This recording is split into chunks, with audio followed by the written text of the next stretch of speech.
Hello everyone, welcome back to my new blog.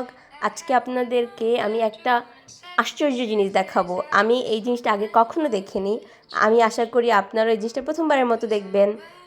আজকে গিয়েছিলাম একটু সুপার শপে, সেখানে গিয়ে দেখি এত সুন্দর সুন্দর ছোটো ছোটো ফুল গাছ। আমি কখনো এত ছোটো ফুল গাছ দেখিনি এবং এত ফুল ধরে আছে যেটা অবিশ্বাস্য। এত ছোট গাছ কি করে হতে পারে, আই হ্যাভ নো আইডিয়া। এবং গাছগুলো এত সুন্দর কালারফুল, আমি কোনোভাবে আর কোনো সেকশনে যাচ্ছিলাম না, বারবার ঘুরে ঘুরে এই গাছগুলোই দেখছিলাম। এবং বিশেষ করে একটা ছোট গোলাপ গাছের প্রতি আমার এত বেশি আকর্ষণ হচ্ছিল এবং বারবার আমি গাছটাকে দেখছিলাম এবং মনে মনে ইচ্ছে করছিল যে গাছটা কিনে নিয়ে যাই। কিন্তু যেহেতু এখানে আমি খুব ছোট একটা বাসায় থাকি, তাই ওভাবে গাছ লাগানোর মতো জায়গা নেই। তারপরও আমার ইচ্ছে করছিল ছোট গাছটা বাসায় নিয়ে আসি। বাসায় আসার পর আমি পুরো সারপ্রাইজড হয়ে যাই। আপনাদের ভাই কখন লুকিয়ে লুকিয়ে এটি এনেছে আমি জানিও না, এবং আমি খুব খুব খুশি ছিলাম। দেখুন আপনারাও, কত ছোট্ট একটি গাছ এবং কত সুন্দর ফুল ধরে আছে।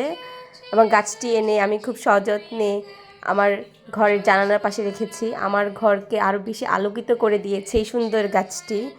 আশা করি আমার ভিডিওগুলো আপনাদের ভালো লাগছে। যদি ভালো লেগে থাকে তাহলে বেশি বেশি করে লাইক, কমেন্ট এবং শেয়ার দিবেন, এবং আমার ইউটিউব চ্যানেলকে সাবস্ক্রাইব করতে ভুলবেন না। আজকে এই পর্যন্তই। আল্লাহ হাফেজ।